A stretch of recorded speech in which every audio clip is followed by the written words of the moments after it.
안녕하세요, 리입니다. 제가 보통 아침 일찍엔 녹음을 하지 않는데 오늘은 좀 여느 때와 다르게 일찍 녹음을 시작하네요. 아무래도 기상 직후 목소리가 좋은 상태긴 아니기 때문에 누구나 이렇게 잠기고 좀 그런 면이 있어서 피하려고 하는데 또 녹음이란 게 계속 이렇게 미루다 보면 점점 또 하기 싫어지게 될 수 있기 때문에 딱 해야 될 때 바로 하는 게 낫지 않겠나 싶어서 시작을 합니다. 제가 혼자 있는 시간, 자취, 독립 등 뭐랄까 이 팟캐스트 니값에 충실한 그런 에피소드를 몇 개 만들어 왔어요, 여태까지. 이런 주제의 공통된 키워드는 혼자라고 할 수 있겠죠. 또 혼자라는 단어를 떠올리면 자연스럽게 외로움이 연상이 되는 것 같습니다. 말 그대로 혼자니까, 둘이 아닌 하나니까 독립심과 더불어 외로움이라는 꼬리표도 같이 따라오는 듯해요. 저는 뭐 독립을 해봤기 때문에 당연히 이쪽에는 우호적인 편입니다. 뭐 당연하지 않을 수도 있겠네요. 누군가는 또 해보고 후회할 수도 있으니까 맞지 않을 수도 있고. 하지만 전 대체적으로 긍정적이에요. 주변에 뭐 아는 사람이 있다면 할까 말까 고민 중인 사람이 있다면 저는 추천하는 쪽입니다. 뭐 제 경험이 100점 만점에 100점이라서기보다는 당연히 업앤다운도 있었죠. 그래도 대체적으로 거의 95% 이상은 좋은 경험이 많아서, 그러니까 좋은 경험이라는 것은 자기 발전이나 성장에 있어서 확실한 역할을 했다는 거죠. 깨닫는 점도 많았고, 좀 더 성숙해지고 또 책임감을 가져다 주기도 했거든요. 근데 또 제 경험이 긍정적이라고 해서 제가 마냥 이렇게 좋은 점만 내비칠 수는 없어요. 1인 가구 생활이 아무리 이렇게 편하고 좋다 해도 간과할 수 없는 게 외로움이거든요. 연애 여부를 떠나서, 뭐 주변 친구, 뭐 가족 여부를 떠나서 누구나 한 번쯤은 혼자 있는 순간에 외로움이란 걸 느껴보기도 하고 또 생각해보기도 하죠. 안 느껴봤다면 거짓말일 겁니다. 사람은 여러 형태로 외로움을 느낄 수 있거든요. 물론 대체적으로 안 외로운 순간이 더 많지만, 그래서 오늘은 이 외로움을 키워드로 해서 다양한 주제에 연결시켜서 저의 의견, 이야기를 한번 공유해드릴까 합니다. 공감 가는 부분이 많았으면 좋겠고 또 들으시면서 여러분들만의 생각을 정리해 보셔도 좋을 것 같아요. 그럼 바로 시작하겠습니다. 첫 번째 세그먼트는 외동을 주제로 한번 이야기를 해보고 싶어요. 흔히 이제 외동딸, 외동아들이다 하면 이런 말 많이 듣죠. 외롭지 않아? 심심하지 않아? 이런 말 꽤 듣게 돼요. 저도 많이 들어봤고 아무래도 흔하지 않죠, 외동이. 대부분 둘 이상은 낳으시니까, 특히 우리 세대 부모님들은. 솔직히 저는 자라오면서 외로움을 못 느껴봤어요. 항상 옆에 가족들이 있었고, 또 저는 조부모님이 케어해 주셨던 시기가 있었기 때문에 조부모님의 사랑도 많이 받았고, 또 학창시절에는 친구들이 있었으니까 대체로 뭐 외로움을 느낄 일은 없었던 것 같아요. 물론 친구 관계는 제가 이제 커가면서 성장하면서 크루를 좀 좁고 깊게 가지게 되는 성향을 갖추게 되었지만 아무래도 제일 활발했던 시기는 초등학생 때였던 것 같아요. 그때는 뭐 가리는 게 없었죠. 어리고 천진난만한 시기였으니까. 얘랑도 친구하고 쟤랑도 친구하고 누구랑 붙어 다니고 우리 뭐 그룹에 누구를 추가하고 뭐 그런 것에 있어서 까다롭지 않았어요. 그러니까 누구든 친구할 수 있는, 물론 이제 단짝 친구는 존재하지만 그래도 이렇게 두루두루 어울릴 수 있는 가장 쉬웠던 시기가 초등학생 때였던 것 같습니다. 그래서 뭐 방과 후에도 집에 친구들 초대해서 인형놀이도 하고 놀고 저희 집에 장난감이 많았거든요. 또 학원 끝나고 뭐 분식 사 먹고 놀이터 가고 근처 친구 집 놀러 가고 등등 친구가 있었기 때문에 딱히 외로움을 못 느꼈어요. 그 다음 배려심, 양보심 이 부분에 대해서 한번 짚어보고 싶어요. 왜냐하면 혼자 자라왔다고 하면 이 부분이 부족하지 않을까라고 생각하는 사람들이 있거든요. 뭘 나눌 일이 없으니까. 부정할 수 없는 게 혼자니까 내가 다 누릴 수 있었던 부분이 좋긴 했어요. 옷을 쉐어할 필요도 없고 장난감을 나눌 필요도 없고 음식을 나눌 필요도 없고 또 나름 럭셔리의 끝판왕이었다고 생각하는 건 제가 방을 2개나 썼다는 점. 부모님께서 방 2개를 그냥 다 제 방으로 해주셨어요. 어렸을 때. 침대방이랑 공부방을 나눠주셨죠. 완전 프리빌리지한. 아주 오래 지속되지 못했지만 뭐 어쨌든 누려볼 수 있었던 것도 감사하고 축복이라 생각해요. 그래서 대부분 뭐 나누는 것에 경험이 많진 않았습니다. 그렇기 때문에 뭐 이런 부분에 약하지 않냐, 배려심, 뭐 양보심에 약하지 않냐라고 할 수 있는데 반은 맞고 반은 아닌 것 같아요. 저의 경험 자체는 다소 부족할 수 있지만 또 제가 보고 자라온 게 있잖아요. 가족들을 보면서 또 어른들을 보면서 음식도 나누고 집에 누구 초대하고 항상 뭐 이렇게 받게 되는 게 있으면 이렇게 나누는 모습. 뭐 전화해서 이렇게 가져가라고 아니면 근처 동네에서 만나서 이렇게 누구한테 주고 항상 그런 나누는 모습을 많이 봐왔어요. 그렇기 때문에 기본은 갖추게 되는 것 같아요. 배려심, 양보심도. 근데 또 제 성향, 성격 같은 게 막 먼저 이렇게 살갑게 이렇게 다가가고 엄청 이렇게 따뜻하게 막 먼저 뭘 나누고 야 이것도 먹어봐 이것 좀 드셔보세요 막 이런 걸 좀 적극적으로 잘 못해요. 제 팟캐스트를 들어오신 분들 좀 오랫동안 들어오신 분들은 뭐 제 목소리나 말투에서 느끼셨을 수도 있는데 막 뭐 제 말투가 이렇게 딱히 아주 이렇게 다정한 편은 아니죠. 그쵸? 좀 간결하고 차갑게 느껴질 수도 있고 누군가에겐 시크하게 느껴질 수도 있고 근데 제가 이 말투뿐만 아니라 뭐 표정 표현도 이렇게 다채롭지 못합니다. 그러니까 리액션 같은 게 있잖아요. 크지 않아요. 서프라이즈 같은 걸 받았을 때 당연히 마음속이야 막 엄청 크게 리액션 하고 싶은데 그게 안 돼요 잘. 그러니까 텐션 자체가 이 한계가 있기 때문에 아무리 막 크게 감동을 받고 엄청 신나고 그래도 이게 좀 잔잔합니다. 그래서 때로 그런 사람들이 부럽기도 했어요. 표현이 풍부하고 표현 잘하고 애정 표현 잘하고 막 리액션 좋은 사람들, 리액션 큰 사람들 그런 사람들을 좀 이렇게 부러워했던 적도 있었죠. 그래서 전 좀 대체적으로 이렇게 차분하고 좀 잔잔한 편입니다. 누구한테 이렇게 살갑게 하는 게 마음이 없어서 못한다기보다는 그냥 그게 너무 어색하고 그걸 하는 제 모습이 너무 어색하고 부끄럽고 그러니까 어떻게 해야 될지 모르겠어요. 그걸 하는 내 모습도 너무 어정쩡하고 안 해봤으니까 그런 것 같아요. 잘 안 해봤으니까. 근데 제가 봐온 사람들은 거의 다 잘하거든요. 대부분. 근데 이게 참 마음대로 안 되는 것 같습니다. 어쨌든 지금까지는 이제 외동으로 자랐을 때 그 어린 시절을 바탕으로 한번 얘기를 해봤고 이제 자라서 성인이 돼서 살아가면서 느끼는 것들, 외동으로 살아가면서 느끼는 것들 다른 점이 몇 가지 있습니다. 다른 점이라 하면은 외동이라서 다행이라고 느끼는 순간도 많았고 아 그래도 뭐 언니나 오빠든 동생이 누가 한 명 있었으면 괜찮았겠다 싶은 순간도 있었어요. 대체로 있으면 좋겠다고 생각했던 순간은 힘들 때, 좀 힘든 일을 겪을 때, 가족 관련해서 힘든 일을 겪을 때, 뭐 고통을 나눌 수 있는 사람이 없죠. 그냥 오로지 제가 다 받아들이고 감수하고 감내하고 헤쳐나가야 되죠. 그런 상황에서는 있었으면 어땠을까라는 상상도 해봤어요. 근데 이건 어디까지나 그냥 상상에 불과한 게 어땠을지 모르잖아요. 정말 내 혈육이 이런 상황에서 정말 도움이 될 혈육이었는지 아니면 뭐 이렇게 나 몰라라 할 혈육이었는지 또 자라면서 형제 자매 간의 우애도 큰 역할을 하기 때문에 모르는 거죠 뭐. 그냥 혼자 추측할 뿐이죠. 이랬으면 어땠을까 하고. 그래서 좀 힘든 일을 겪을 때는 저도 생각을 한번 해봤어요. 있으면 좀 덜 힘들지 않았을까? 이런 상상을 해봤죠. 반면에 외동을 태어나기 잘했다 싶었던 순간도 있었어요. 제 주변 사람들 보면 우애가 좋은 형제도 있는 반면 크면서 점점 멀어지는 그러니까 뭐 싸워서 멀어진다기보다는 그냥 각자의 삶을 살아가니까 서로 그냥 연락도 안 해요. 어디 사는지도 모르고 뭐 누굴 만나는지 모르고 회사도 모르고 연락 자체를 안 하죠. 근데 보통 남매들이 그런 것 같아요. 특히 이렇게 나이 차이가 많이 나지 않는 나이 차이가 좀 나는 형제 자매들 같은 경우에는 가까운 것 같아요. 확실히 좀 가깝더라고요.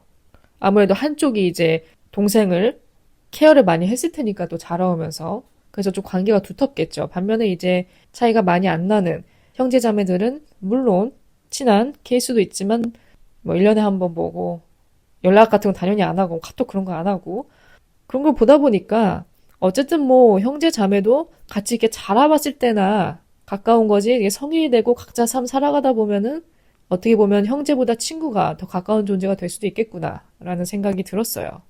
또 플러스 형제자매가 사고치는 경우 쪽에서 좀 스트레스를 안겨주는 짐이 되는 골칫덩어리인 케이스도 있기 때문에 또 그런 걸 보다 보면은 어떻게 보면 외동이 편하지 않을까.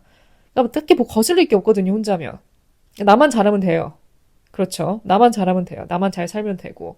뭐 부담감도 없고 뭐 경쟁심을 느낄 이유도 없고 그냥 나만 내 갈 길 잘 가면 되니까 그게 좋다고 생각을 했고 더 특별한 점은 부모님과의 관계 1대1 부모님과의 관계가 더 두터워질 수 있는 것 같아요.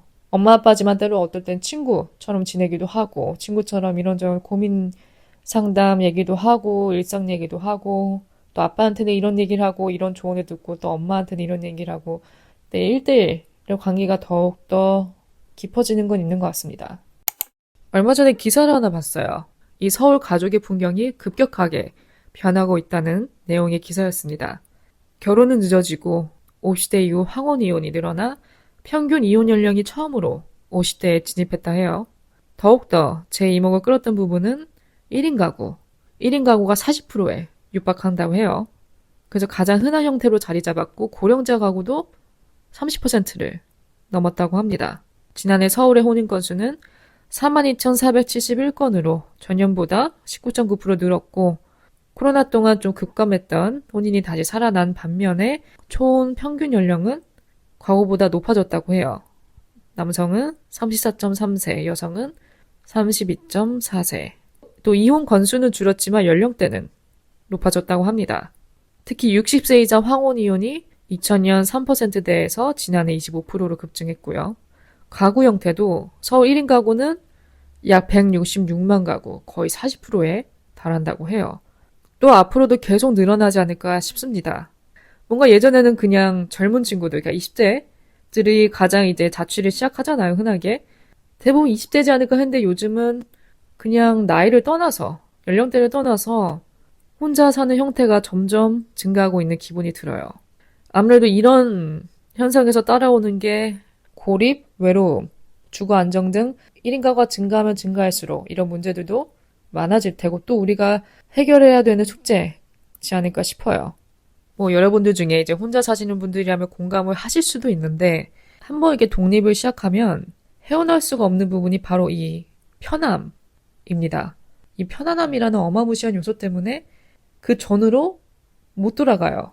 돌아가는 상상도 많이 해봤는데 잘 그려지지가 않더라고요. 당연히 이제 혼자 안 살아봤을 때는 그 경험 자체가 없었으니까 가족과 같이 사는 게 편한 거라 생각을 했죠, 당연히. 그러니까 뭐 편한 거 말고 생각할 게 없었죠. 그냥 그렇게 살아왔으니까, 그때까지.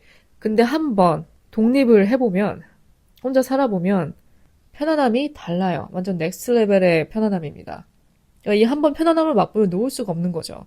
사람마다 다르겠지만 저는 이 부분이 가장 큰 역할을 작용하는 것 같아요. 1인 가구로 사는 결정에 있어서. 물론 돈, 직장 이런 부분도 다 이게 조화를 이뤄야 다 밸런스가 맞춰져야 이게 가능한데 지속이 가능한데 그걸 다 떠나서라도 일단은 편하기 때문에 계속 이 형태로 가고 있는 게 아닐까라는 생각이 듭니다. 여러분들은 어떠신가요? 그 다음 세그먼트는 이 외로움을 이제 결혼, 연애에 한번 접목을 시켜볼까 해요. 싱글이면 외롭다고 느끼죠. 또 있다 없으면 이별한 다음에 돌싱이 되면 가장 먼저 피부로 와닿는 감정이 외로움일 수 있겠죠. 또 외롭기 싫어서 연애하는 사람, 결혼하는 사람이 있습니다. 하지만 저는 이 연애와 결혼이 근본적인 외로움을 해결해 줄 수는 없다고 생각해요. 외로움이란 건 내적 경험입니다. 옆에 누군가 있어도 일단 타인은 한계가 있습니다. 물론 연인은 사랑과 위로를 줄 수 있지만 우리의 감정과 생각을 100% 이해하거나 채워주지 못해요. 그 부분은 혼자서 알아가고 충족해야 되는 부분입니다. 또 이 외로움이 커서 누군가에게 기대려고 하다 보면은 관계가 부담이나 스트레스로 변할 수 있어요. 거기에 자꾸 의지하려는 내 자신도 보일 것이고 그걸 또 부담스러워할 수도 있는 거고 상대방은. 사람이 이렇게 누구한테 기대고 의지하다 보면은 기대감이라는 게 점점 올라갑니다. 이 부분을 그 사람이 채워주지 못하면 거기서 공허함을 느껴요. 의지하면 의지할수록 더 그렇게 되죠. 그리고 무엇보다 사람은 혼자 있는 법을 배워야 연애도 결혼도 잘 할 수 있다고 생각합니다. 진짜 정서적 안정은 자기 자신으로부터 오는 것이죠. 그래서 이 근본적인 공허감은 스스로 직면하고 이해할 수 있어야 한다고 생각합니다. 그래야 연애를 할 때도 또 결혼을 할 때도 흔들리지 않은 그런 기반이 되는 거죠. 그래서 저는 이 두 가지가 외로움을 완전히 없애는 수단이 아닌 보조적 위안일 뿐이라고 생각을 해요. 부수적인 거죠. 또 그런 말도 하잖아요. 결혼한 사람들 보면. 결혼해도 외롭다. 안 외로울 줄 알았는데 결혼해도 외롭다. 심지어 자식 있어도 외롭다는 사람도 있어요.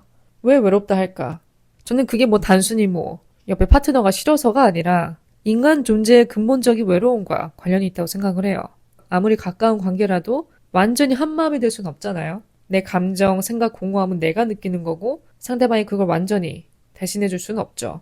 또 기대와 현실 간의 간극도 있을 겁니다. 결혼하면 외로움이 사라질 거라 기대하지만 현실에서는 오히려 새로운 외로움이 생겨요. 그래서 뭐 같이 있는데도 외롭다라는 감정은 뭐 정서적 연결이 부족하거나 내가 뭐 이해받지 못한다고 느낄 때 강하게 올 수 있겠죠. 그리고 이 외로움이란 것 자체가 아무래도 부정적인 의미가 좀 강하기 때문에 없어야 좋다, 사라져야 좋다 생각하는데 마냥 그렇지만도 않은 것 같아요. 외로움 자체가 저는 인간의 일부라고 생각합니다. 그걸 완전히 없애려 하기보다는 그냥 있는 감정으로 받아들이면 좀 더 관계를 유연하게 대처할 수 있지 않을까, 또 관계가 더 건강해지지 않을까라는 생각도 듭니다. 결국은 이제 내가 나를 이해하고 돌봐야 된다는 거죠. 내가 내 내면을 돌볼 수 있어야 누가 내 삶에 맞다 떠나가는 것에 있어서 아주 크게 영향받지 않고 굳게 꿋꿋이 헤쳐나갈 수 있는 거죠. 자식을 낳으면 정말 혼자로 남지 않을까? 라는 질문에 한번 제 생각을 내비쳐보고 싶어요. 이런 질문들 누구나 한 번쯤은 할 겁니다. 뭐 어쨌든 저는 안 겪어봤으니까 아주 깊은 통찰력을 전달할 수는 없지만 자식을 낳으면 혼자가 아닐까? 이거는 단순히 이렇게 물리적인 함께 있음을 뜻하는 게 아니라 존재적으로 외로움이 사라질까? 라는 질문으로도 읽히는 것 같아요. 많은 사람들이 자식을 낳으면 평생의 동반자가 생긴다고 생각하는데 그거는 부분적으로만 맞다고 생각합니다. 그러니까 그럴 수도 있고 아닐 수도 있는 거죠. 우리가 뭐 인생의 챕터에 있어서 결혼, 출산이 가장 큰 대목이잖아요. 특히 출산 같은 경우는 사람의 인생이 완전히 바뀌죠. 중심이 바뀌잖아요. 아이가 삶의 중심이 되죠. 그리고 누군가를 위해 살아간다 라는 그런 실감이 되는 것 같습니다. 그런 것들 진짜 느끼는 것 같아요. 내가 지킬 사람, 내가 보호해줄 사람이 생기는 거니까. 하지만 그럼과 동시에 또 새로운 형태의 외로움이 찾아옵니다. 내가 이렇게 애지중지 키운 자식도 언젠가는 본인만의 삶으로 나아가야 되고 그때 다시 부모는 혼자 남은 자신을 마주하게 되죠. 그래서 어떤 사람들은 뭐 자식을 낳아도 결국 인간은 혼자다라고 말하기도 하고 어떤 사람들은 그래도 그 과정을 함께 겪는 시간 자체가 외로움을 덜어준다고도 하죠. 그래서 제가 조심스럽게 짐작을 해본다면 자식을 낳는다고 절대적인 외로움이 사라지진 않는 것 같습니다. 그리고 또 이 외로움을 바라보는 방식이 바뀌는 것 같아요. 또 살다 보면 여러 가지 변수가 있잖아요. 부모의 사랑을 가득 받고 자란 아이가 그 부모의 감사함, 이 어버이의 은혜를 생각해서 자기도 똑같이 커서도 부모님한테 보답하는 그런 아이로 성장할 수도 있지만 또 자식이란 게 내 마음처럼 안 되잖아요. 어떤 어른이 될지 모르죠. 내가 원하는 대로 내가 가리키는 방향대로 가지도 않는 거고 자식이라는 게 모르는 것 같습니다. 그 모든 게 비례하는 것 같지 않아요. 정말 애지중지 사람 듬뿍 주고 잘 가리키고 했다고 해서 정말 그 그대로 자식이 자라서 그에 맞게 보답한다는 보장도 없는 거고 또 반대로 여러 가지 상황, 환경, 형편으로 인해 뭔가 부모로서 제대로 잘 못해준 기분 해줘도 더 해주고 싶은데 제대로 못해준 그런 아쉬움만 갖고 있어도 또 자식은 그 자체로도 부모에게 감사함을 느끼고 그런 부모의 노력, 수고를 다 마음으로 이해하고 커서 또 보답할 수도 있는 거죠, 행동으로. 끝까지 부모 곁을 지킬 수도 있는 거고. 그래서 꼭 뭐 환경이 이랬다 해서 그 환경 속에서 자란 애가 그렇게 되고 다 비례하지 않는 것 같습니다. 다 다른 것 같아요. 사람이란 존재는 몰라요. 복잡합니다. 그래서 그냥 자식을 키운다는 거를 어떤 뭐 보답을 받기 위해 투자라는 생각으로 하면 안 되는 것 같습니다. 어쨌든 자식을 갖는 것 자체가 하고 싶어서 하는 거잖아요. 키우고 싶으니까, 내 자식을 갖고 싶으니까. 그냥 거기에 의의를 두고 그 아이를 잘 교육시키고, 잘 먹이고, 잘 입히고, 잘 성장시키는 그런 과정에서 얻는 행복감을 가장 큰 만족으로 여긴다면 뭐 어떤 형태의 외로움이 찾아와도 그걸 좀 더 이해할 수 있는, 수용할 수 있는 여유가 더 생기지 않을까. 어디까지나 저의 생각입니다. 나이 들면 형제자매 다 필요 없을까? 이런 케이스 우리가 흔히 볼 수 있습니다. 뉴스에서든 뭐 주변에서든 어디서든 나이가 들어져도 형제끼리 정말 우애가 깊고 단단해서 서로한테 연락도 자주 하고 자주 보고 그러는 가정도 있는 반면 커가면서 각자 갈 길 가면서 어떻게 보면 남보다 못한 새가 되는 경우도 있어요. 아무리 어릴 때 이렇게 가까웠다 해도 같이 지냈다 해도 결국 자기 인생 중심이 따로 생기기 때문에 다 각자 가정 생기고 일 생기고 하다 보면 내 가족의 개념이 달라지잖아요. 가정을 이루면 일단 그 가정이 내 인생의 중심이 되죠. 또 자식까지 낳는다? 형제는 같이 자란 사람이지만 자식은 내가 만든 생명이거든요. 그러니까 관계의 무게가 전혀 다르죠. 그러니까 같이 살다 보니까 근황 같은 거 자주 캐치업을 못해요. 연락도 뭐 1년에 한 번 할까 말까이고 뭐 누가 결혼했다 돌잔치 한다 장가 간다 하면 그때 이제 한번 얼굴이나 보는 거고 각자 가정 챙기기 바쁜 거죠. 두 번째는 돈, 유산, 간병 이런 현실적인 문제들로 관계가 틀어지는 경우가 정말 많습니다. 특히 돈이 크죠. 부모가 남기는 유산이 있는 경우 또 자식이 여러 명인 경우 이걸 나누는 데 있어서 여러 의견이 오갈 것이고 갈라서기 딱 좋죠. 돈이라는 게. 이런 케이스 듣다 보면은 혼자가 낫다는 생각이 듭니다. 솔직히 말하면. 자질구레한 게 없으니까. 뭐 누가 싸우고 자시고 할 게 없으니까. 복잡하면서 해방된다는 느낌은 있어요. 혼자면. 그리고 마지막으로 무엇보다 관계를 이어주는 건 책임입니다. 하지만 형제자매는 책임의 대상이 아니에요. 자식은 책임의 대상이지만 배우자는 책임의 대상일 수도 있지만 형제자매는 아닙니다. 그래서 결국 부모를 지키는 건 마지막에 부모를 지키는 건 자식이 되는 것 같아요. 그 부모의 형제들보다는. 자식은 부모의 노후를 자신과 연결된 문제로 느끼지만 형제자매는 타인의 문제로 느껴요. 형제는 그저 과거를 공유한 동반자로 남죠. 하지만 자식은 미래에서 과거로 책임을 이어받고요. 그래서 부모가 병들거나 외로워질 때 곁에 남는 사람은 대부분 자식이죠. 아닌 경우도 있지만 결국 나이 들어서 남는 관계는 피보다는 마음의 방향이 같은 사람인 것 같습니다. 그게 가족일 수도 있고 자식일 수도 있고 전혀 혈연이 아닌 사람일 수도 있는 거죠. 또 모르는 겁니다. 친구일 수도 있는 거예요. 하지만 이 부모를 지킨다는 의미에서만큼은 그 누구도 자식만큼의 책임감과 연결성을 갖긴 어려운 것 같습니다. 그럼 마지막은 스스로 외로움을 충족시키는 방법. 나 혼자서도 외로움을 충족시킬 수 있는 방법. 어쨌든 외로움이란 건 스스로 충족을 시켜야 돼요. 가족, 친구, 연인의 유무를 떠나서. 그래야 관계에서도 바르게 설 수 있습니다. 그러면 어떻게 해야 이런 것들을 채울 수 있을까? 이 부분은 저도 좀 알아봤어요. 전문가가 아니기 때문에. 첫 번째, 자기 친밀감. 자기 자신과의 깊은 대화. 혼자 지내다 보면 우린 참 갖가지 생각에 휩싸입니다. 생각을 많이 하게 돼요. 이런저런 생각이 들 때마다 한번 자기 자신과 대화를 해보는 거. 내 생각을 한번 점검해보는 거. 내 자신에게 한번 물어보는 거죠. 지금 어떤 기분인지, 그때 그 상황에서 어떤 기분이었는지, 지금 상태는 어떤지, 지금 불안한 게 있는지, 뭐가 걱정인지, 뭐가 스트레스인지 질문을 하나씩 적어보는 거예요. 난 지금 뭐 때문에 이렇게 불안해하는지, 뭐가 걱정인지, 오늘은 뭐가 날 기분 좋게 했는지 일기 쓰듯 그렇게 해보는 것도 좋을 것 같습니다. 그래서 더 나아가 이제 취미 활동으로도 연결시켜보면 좋을 것 같아요. 저 같은 경우는 또 팟캐스팅을 하잖아요.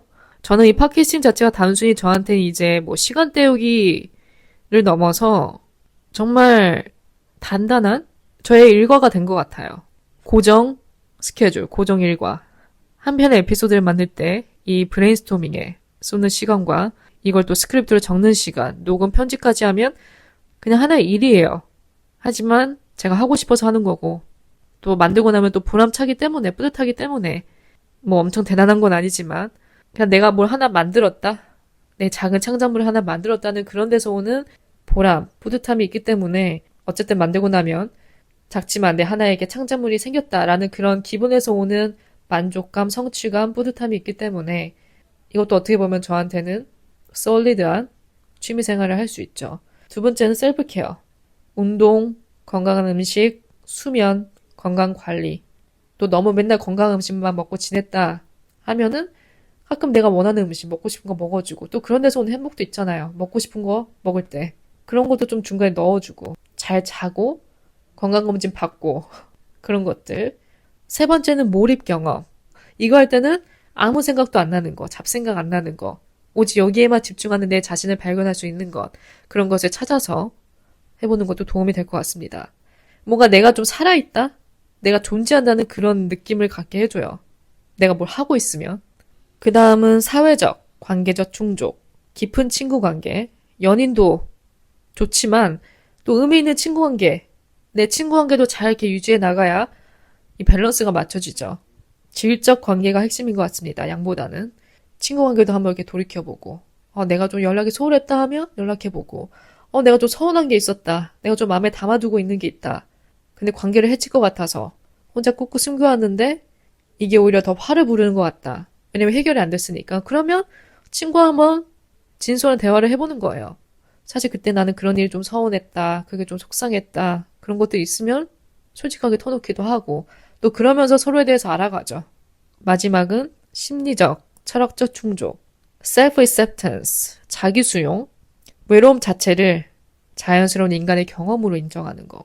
외로우면 안 되는데, 이거 잘못된 건데, 외롭다, 고독하다, 이렇게 한없이 파고들면 끝도 없어요. 외로움을 안 느끼는 사람은 없습니다, 이 지구상에. 그 하나 자체를 그냥 자연스러운 감정, 자연스러운 경험으로 인정하는 거예요. 그리고 삶의 의미 찾기.